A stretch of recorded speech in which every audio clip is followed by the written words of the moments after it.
muchachos. Mi parte va como desde los inicios de la vida de Strasberg y como donde comienza su búsqueda por encontrar como un método pues de actuación, ¿no? Entonces, bueno, primero acá vamos a poner el video. Después comenzaría yo con sus inicios en el teatro, yendo así como rápidamente. Pues su papá, él es de origen polaco y su papá migró a Estados Unidos en 1909, como que todos se logran reunir, o sea, toda su familia logra reunir en Nueva York y crece allí.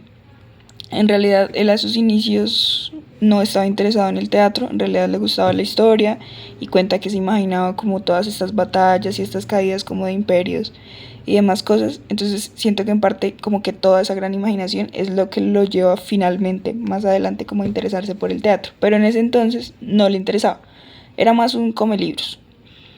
Un primo cuñado suyo lo invitó como a una obra de teatro en el Progressive Dramatic Club.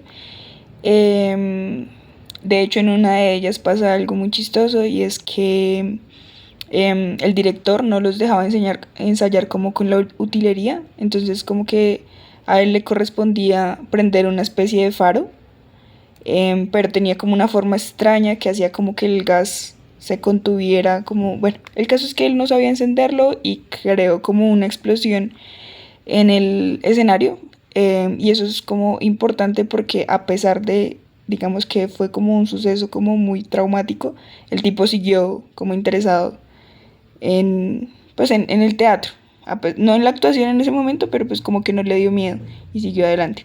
También protagonizaba historias en las festividades del colegio, en las obras, en los dramatizados. También cuenta que en algún punto un profesor llegó a felicitarlo y a decirle que había hecho una actuación buena y otro le dijo como, hey, no, no lo felicites.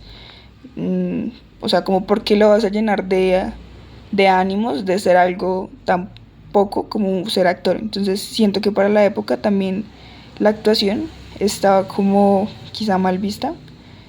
Eh, bueno, luego, más adelante, entiendo que en Nueva York había como muchas casas comunitarias y unos compañeros de él le dijeron que se unieran al Club Students on Art and Drama, el SAT, le pusieron ellos. Y pues él en realidad se unió a esta casa como muy interesado como por las actividades intelectuales, por seguir comiendo libros, por pues, seguir pensando mucho, porque pues sabemos por lo que hemos leído que es un gran pensador. Pero también pues participaba como en las obras teatrales. Em, Luego llegó Broadway, comenzó a ser espectador de Broadway, pues a pesar de que no tenía como mucho dinero, como que lo que hacía era gastar su dinero en yendo a ver teatro. Bueno, y comienza como a ver o a relatar más bien muchas de las cosas que vio en estos actores y actrices. Él se consideraba como un buen espectador porque dice que podía como separar e identificar una muy buena actuación, una muy buena representación de algo pues, como pues meramente superficial. Entonces la primera que de la que habla es de Eva Le Gallienne en una obra llamada Lilium, y dice que ella interpretó un personaje incapaz de expresar sus sentimientos. Siento que era como una gran contención y pues realmente si me lo imagino no sé cómo lo haría. Entonces pues para él fue como un fenómeno súper moderno y además dice que era como un aspecto que solo podía lograr esa actriz. Luego está Pauline Lord, la vio en la obra Ana Christine y pues comenta que era como una actriz que hacía como unas interpretaciones muy coherentes, muy reveladoras, como que no tenían, o sea, las hacía sin esfuerzo, pero que con el tiempo como que comenzaba a mecanizarla, mecanizar la actuación. Entonces, como que había un punto de éxtasis en la obra donde ella tenía como un momento emocional, de desborde emocional como muy bueno, pero que luego todo se volvía plano y dejaba como de ser interesante y era como más mecánico. Luego está Laura Taylor, que para él era como una invención, su actuación era como una vieja que actuaba de una forma muy especial porque pues para él no actuaba, sino que en realidad como que vivía sobre las tablas. Entonces como que comenta que algunos compañeros de ella incluso decían que a veces no sabía lo que se iba a decir. Entonces siento que también iba muy ligada con el tema de la interpretación, y pues sí, básicamente como que se notaba como esta vivencia de ella a la hora de actuar. Eleonora Duz es como otro caso así que Strasberg diría que es especial, de hecho le recordaba mucho a Taylor. Dice que pues primero tenía una proyección de la voz genial, o sea, como que pareciese que flotara la voz como hacia el público. Y pues le enseñó algo importante porque ella parecía crear una persona como pensante también y que sintiera mucho. O sea, como que él consideraba que la actuación era buena si tenía un desborde de temperamento, mostraba una emoción muy profunda. Pero pues ella, digamos que lograba tener una muy buena actuación sin necesariamente eso. De nuevo, igual que Taylor, era como si viviera también sobre el teatro, o sea, como que creaba a una nueva, bueno, al personaje, como que lo vivía realmente. Eh, Además, en la segunda obra, que es Espectros, eh, hacía de un personaje que se la permanecía como sentado y meditabundo, pero que sus diálogos parecían venir como muy desde adentro, como muy pensados, como muy sentidos, con una gran intensidad. eh, y pues eso también le parecía magnífico como a Strasberg. Eh, Además, considera que ella hallaba como ademanes muy exactos para expresar sentimientos, que no se podían como manifestar de otra forma. Entonces como que cada gesto, cada movimiento que realizaba era real, él lo veía como algo real. Y pues comenta que había un actor llamado Michael Chekhov, que llamaba a estos ademanes psicológicos, y que esa era una forma de lograr una expresividad intensificada. eh, sí, como que lograba una expresividad intensificada, y esto fue como que también una de las cosas que hizo que Strasberg como que buscara, buscara como un método.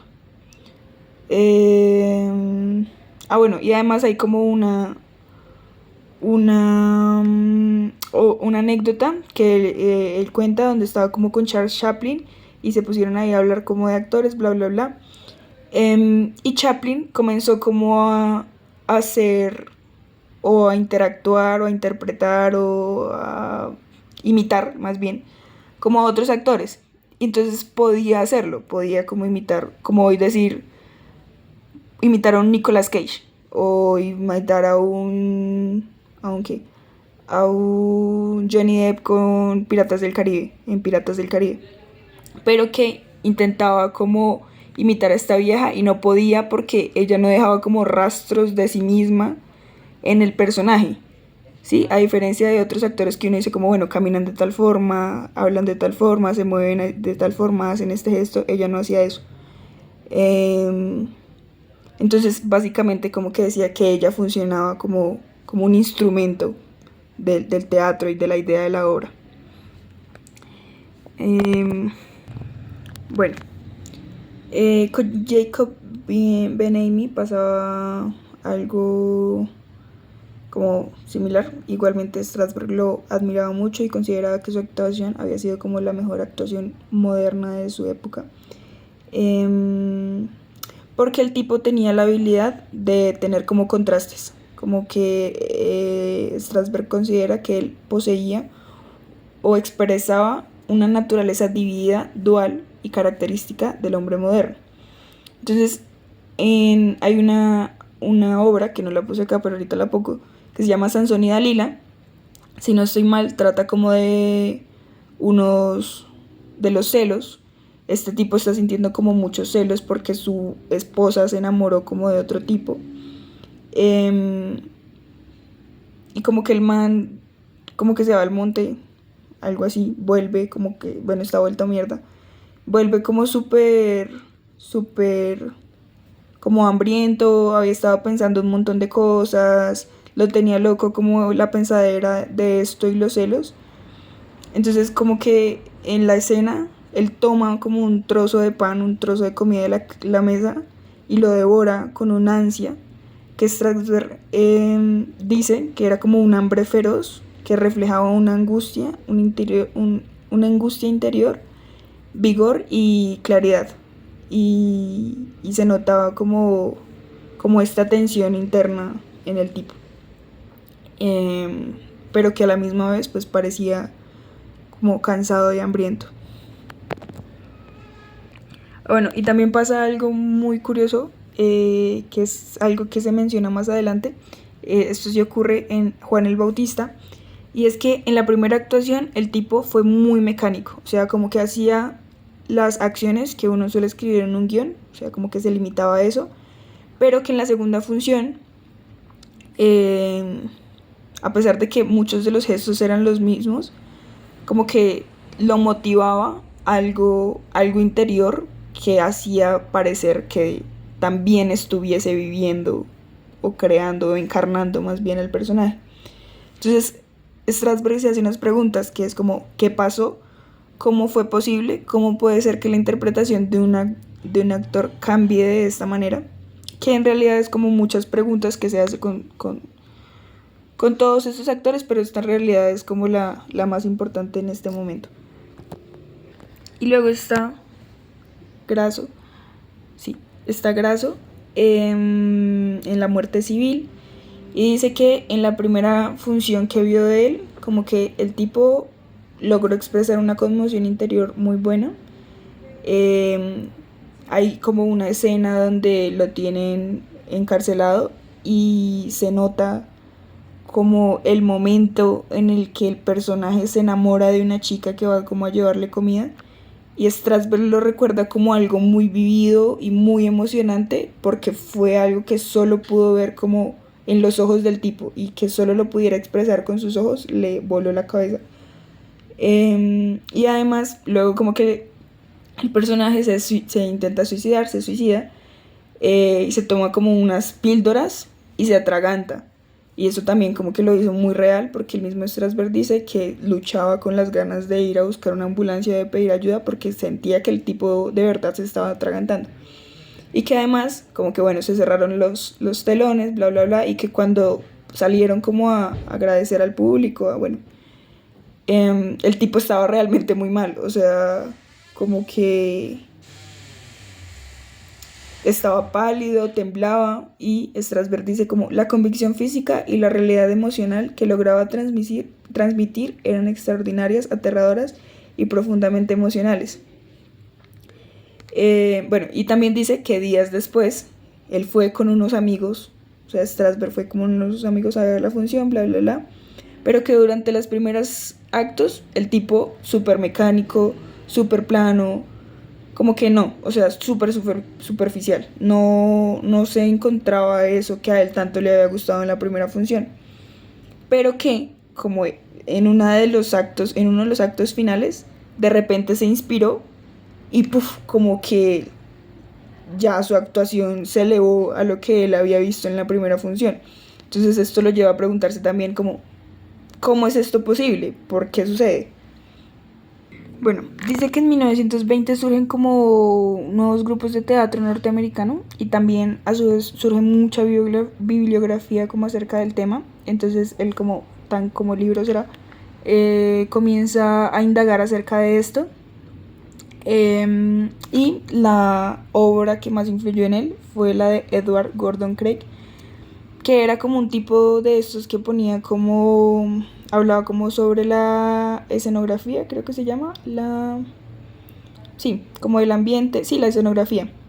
Y pues el tipo decía que esta no debía limitarse simplemente como a definir el ambiente de la obra, ni a indicar como el periodo histórico del que se tratara, sino que además eh, se debía concebir como algo sobre lo que el actor debía como actuar, como casi que un ser vivo, no sé, es una volada de mente que yo no logro entender. Sin embargo, luego habla de este ensayo que se llama The Actor and the Ubermarionette, que traduce el actor y la supermarioneta, donde dice que el actor debía poseer la misma concepción de la marioneta.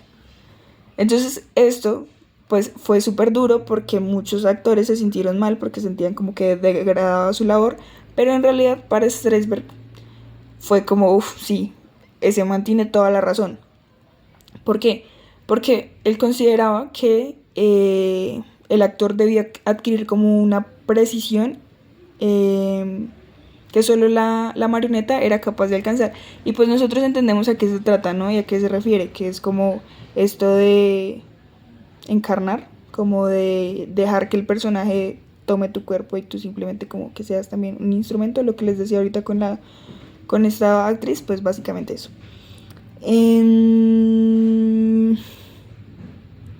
Bla bla bla.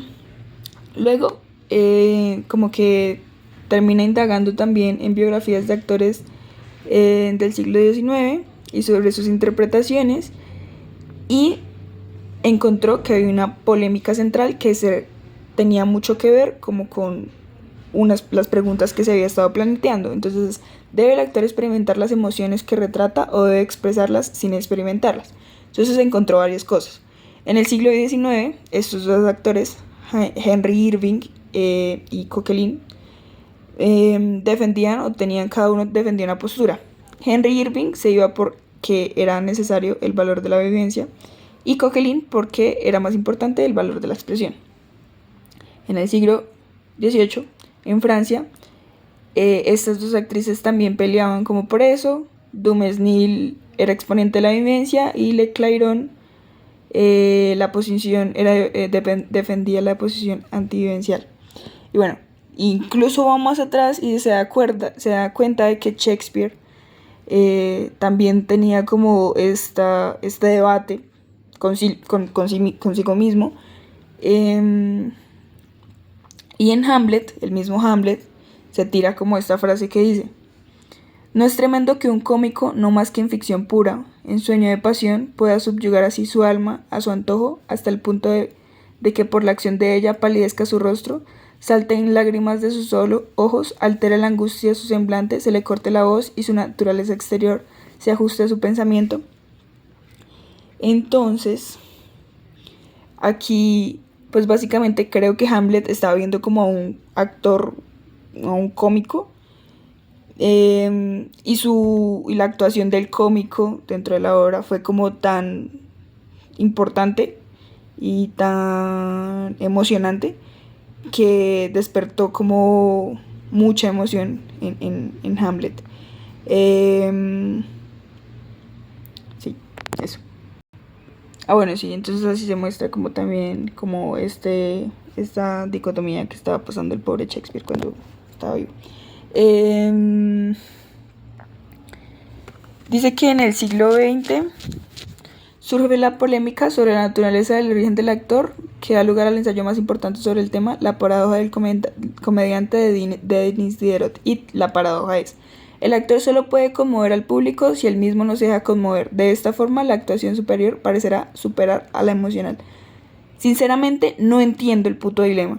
O sea, no le he dado vueltas, ahorita lo pongo en ChatGPT, pero no lo entiendo. Entonces, también termina siendo medio tonto porque Strasberg le tira un montón y el mismo man, Denis Diderot, como que no puede defender muy bien su paradoja, al punto de que como que los argumentos finales comienzan a decaer, y no lo publica. Y quien lo publica en realidad es como otro man que hace una recopilación de textos, bla, bla, bla. Ahí es que lo lee Strasberg, pero pues lo pongo ahí como para mostrárselo a la profe.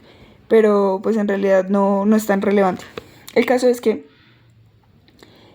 bueno, Para Strasberg, la conclusión de la paradoja era inútil, pero encontró en la autobiografía de Stanislavski un comentario sobre el ensayo. Entonces, por eso es que es realmente importante mencionar al tipo, porque Stanislavski menciona este ensayo en su autobiografía. Entonces, ¿por qué lo hace? No es en realidad por la paradoja, sino porque Diderot menciona que hace falta un método. ¿Por qué? Porque el tipo observa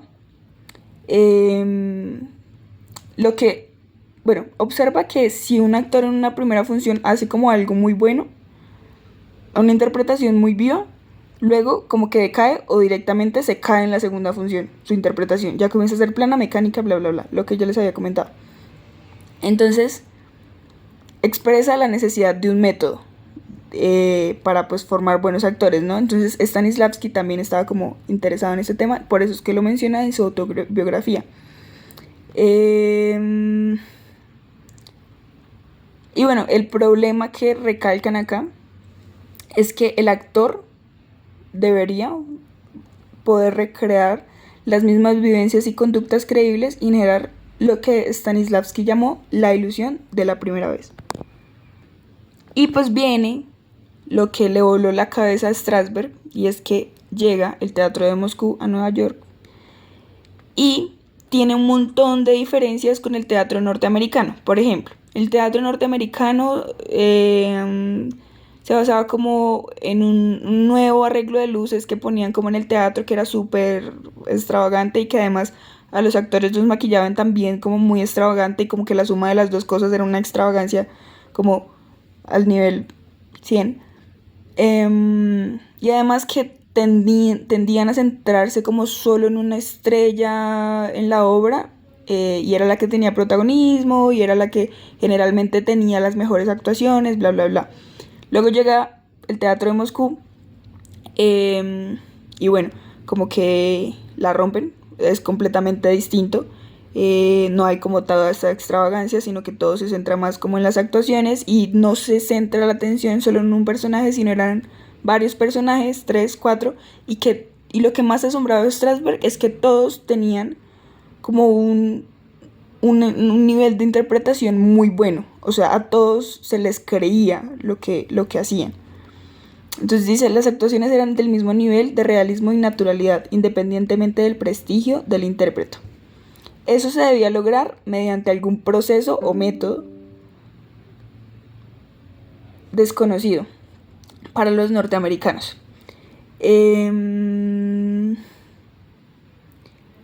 Bueno, entonces esto también se relaciona un poco con lo que veníamos hablando anteriormente de la ilusión de la primera vez, ¿no? Ellos podían lograr eso. Bueno, en estas obras también estaba Stanislavski montado, bla, bla, bla. Él menciona que a Stanislavski lo molestaban y que decían que en realidad el tipo no era buen actor y que por eso había tenido que como que ponerse a crear un método, y bueno, eso. Y bueno, ya en 1924, gracias en gran medida a la gira del Teatro de Moscú, decidió convertirse en actor profesional, ingresó a una academia y posteriormente, junto con 2 actores, deciden fundar una escuela llamada el Laboratory Theatre.